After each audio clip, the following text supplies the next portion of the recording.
স্বাগতম জনাই মই নবকুকে এই মুহূৰ্তত দিব বিচাৰিছো এটা অতিকে গুৰুত্বপূৰ্ণ খবৰ দেশ ককপুৱা এক কাণ্ডক লৈ এটা পশ্চিমবংগৰ ৰাজনীতি উত্তাল হৈ পৰিছে কিয়নো পশ্চিমবংগৰ যিগৰাকী ৰাজ্যপাল সেই ৰাজ্যপাল গৰাকীৰ বিৰুদ্ধে গুৰুতৰ অভিযোগ উত্থাপন কৰিছে এগৰাকী মহিলাই ৰাজভৱনতে কৰ্মৰত এগৰাকী মহিলাক ৰাজ্যপাল গৰাকীয়ে দুবাৰকৈ যৌন শোষণ বা যৌন নিৰ্যাতন চলোৱাৰ গুৰুতৰ অভিযোগ উত্থাপন কৰিছে আৰু সমগ্ৰ ঘটনা কেন্দ্ৰ কৰি এতিয়া পশ্চিমবংগৰ তৃণমূল কংগ্ৰেছ আৰু বিজেপি চৰকাৰৰ মাজত এখন যুঁজ হোৱা দেখিবলৈ পোৱা গৈছে ৰাজনৈতিকভাৱে উত্তাল হৈ পৰিছে এতিয়া পশ্চিমবংগ আমি সবিস্তাৰে খবৰটো লৈ অহাৰ চেষ্টা কৰিম এটা ডাঙৰ খবৰ জনাইছো দেশ কপোৱা কাণ্ডক লৈ উত্তাল হৈছে এতিয়া পশ্চিমবংগৰ ৰাজনীতি পশ্চিমবংগৰ ৰাজ্যপালৰ বিৰুদ্ধে গুৰুতৰ অভিযোগ উত্থাপন হৈছে পশ্চিমবংগৰ ৰাজ্যপালৰ বিৰুদ্ধে যৌন কেলেংকাৰী বিতৰ্কৰ সৃষ্টি হৈছে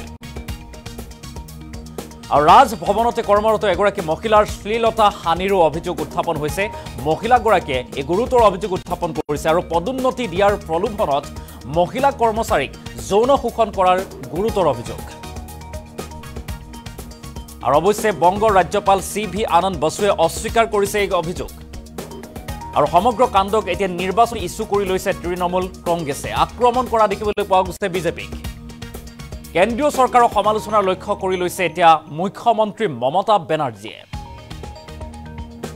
আৰু ৰাজ্যপালৰ যৌন কেলেংকাৰী মোদী চৰকাৰে গাব দিয়াৰো অভিযোগ উত্থাপন কৰিছে মমতা বেনাৰ্জীয়ে ৰাজ্যপাল চি.ভি. আনন্দ বসুক ৰক্ষণাবেক্ষণ দিয়াৰো অভিযোগ উত্থাপন কৰিছে এনেদৰে মমতা বেনাৰ্জীয়ে এটা ডাঙৰ খবৰ পশ্চিমবংগত নিৰ্বাচনী প্ৰচাৰ চলাবলৈ যোৱা প্ৰধানমন্ত্ৰী মোদীকো প্ৰশ্ন উত্থাপন কৰে মমতা বেনাৰ্জীয়ে আৰু ঘৃণনীয় কাণ্ড সন্দৰ্ভত প্ৰধানমন্ত্ৰীয়ে কিয় এটাও শব্দ নকলে বুলি প্ৰশ্ন কৰে মমতা বেনাৰ্জীয়ে যেহেতু ভাৰতীয় জনতা পাৰ্টিৰ নেতা আছিল এইগৰাকী চি.ভি. আনন্দ বসু যিগৰাকী পশ্চিমবংগৰ বৰ্তমানৰ ৰাজ্যপাল আৰু তেখেতৰ বিৰুদ্ধে এতিয়া গুৰুতৰ অভিযোগ উত্থাপন হৈছে যৌন কেলেংকাৰী বিতৰ্কৰ সৃষ্টি হৈছে ৰাজভৱনতে কৰ্মৰত এগৰাকী মহিলাৰ শ্লীলতা হানিৰো অভিযোগ উত্থাপন হৈছে এতিয়া এইগৰাকী ৰাজ্যপাল চি.ভি. আনন্দ বসুৰ বিৰুদ্ধে পদোন্নতি দিয়াৰ প্ৰলোভনত মহিলা কৰ্মচাৰীক যৌন শোষণ কৰাৰ অভিযোগ উত্থাপন হৈছে দুবাৰকৈ ৰাজভৱনতে এইগৰাকী ৰাজ্যপাল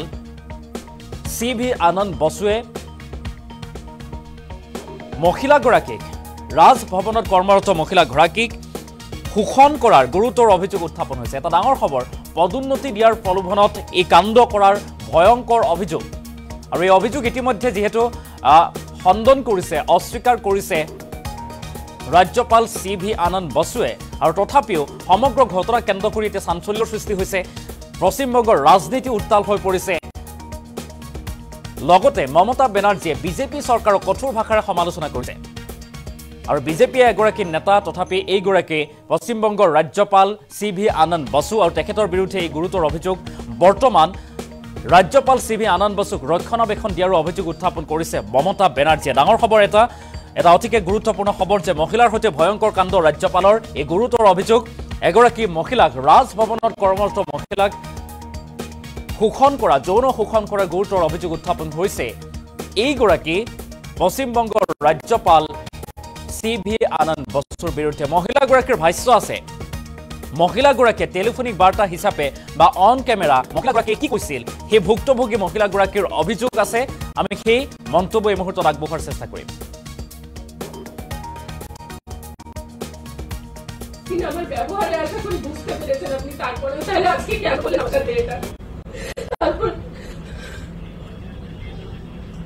হ্যাঁ স্যার ওটা হ্যাঁ ওই পিবিএস এ ওই মহিলা ফোন করে বলতো যে আমি তখন ভাবতাম হয়তো ইচ্ছে করে ওনাকে মানে একটা বদনাম করার জন্য করছে কিন্তু এখন মনে হচ্ছে সেগুলো ভুল কিচ্ছু না এবং স্যার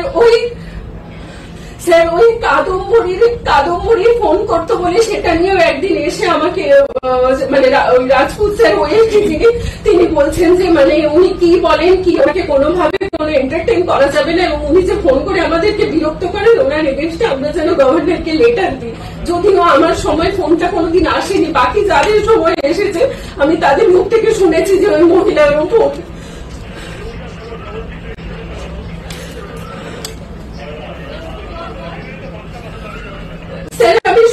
আমি হোয়াটসঅ্যাপ আর নর্মাল কল সব জায়গা থেকে ব্লক করে রেখেছিলাম হ্যাঁ আমি একটা দুটো যে নাম্বারগুলো পেয়েছিলাম ব্লক করে রেখেছিলাম অ্যাকচুয়ালি স্যার এটার সাথে আমি তো মানে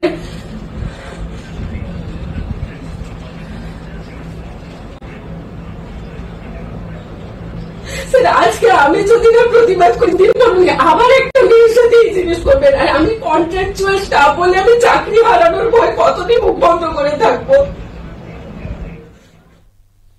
আৰু এয়া আছিল ভুক্তভোগী মহিলাগৰাকীৰ মন্তব্য। আমি মন্তব্য শুনোৱাৰ চেষ্টা কৰিলোঁ। এনেদৰে টেলিফোনিক বাৰ্তা হিচাপে কাৰোবাৰ সৈতে কথা পাতিছে আৰু সেই অভিযোগ উত্থাপন কৰিছে। আৰু সমগ্ৰ ঘটনা কেন্দ্ৰ কৰি এতিয়া উত্তাল হৈ পৰিছে পশ্চিমবংগৰ ৰাজনীতি। দেশ কঁপোৱা কাণ্ডক লৈ উত্তাল হৈছে পশ্চিমবংগৰ ৰাজনীতি। এটা ডাঙৰ খবৰ, পশ্চিমবংগৰ যিগৰাকী ৰাজ্যপাল CV আনন্দ বসুৰ বিৰুদ্ধে গুৰুতৰ অভিযোগ উত্থাপন হৈছে। এগৰাকী মহিলাই ৰাজভৱনত কৰ্মৰত এগৰাকী মহিলাই গুৰুতৰ অভিযোগ উত্থাপন কৰিছে যে দুবাৰকৈ মহিলাগৰাকীক যৌন নিৰ্যাতন চলোৱা হৈছে। এবাৰ নহয় দুবাৰকৈ মহিলাগৰাকীক যৌন নিৰ্যাতন চলোৱাৰ অভিযোগ উত্থাপন হৈছে।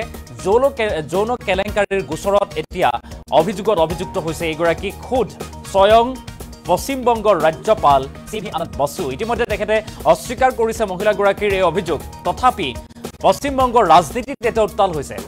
বিজেপিৰ এগৰাকী নেতা বা পশ্চিমবংগৰ ৰাজ্যপাল CV আনন্দ বসুৰ এই কাণ্ডক বা এই যি অভিযোগৰ পাছতেই মুখ্যমন্ত্ৰী মমতা বেনাৰ্জীয়ে কঠোৰ ভাষাৰে সমালোচনা কৰিছে বিজেপি চৰকাৰক। মমতা বেনাৰ্জীয়ে দেশৰ প্ৰধানমন্ত্ৰীগৰাকীকো লক্ষ্য কৰি লৈছে আক্ৰমণাত্মক মন্তব্য প্ৰকাশ কৰা দেখিবলৈ পোৱা গৈছে। কালিৰ দিনটোত এখন সভাত মমতা বেনাৰ্জীয়ে কেনেদৰে আক্ৰমণ কৰিছিল বিজেপি চৰকাৰ বা দেশৰ প্ৰধানমন্ত্ৰীগৰাকীক এই সমগ্ৰ ঘটনা সংক্ৰান্তত আমি মমতা বেনাৰ্জীৰ এই মন্তব্য আগবঢ়োৱাৰ চেষ্টা কৰিম।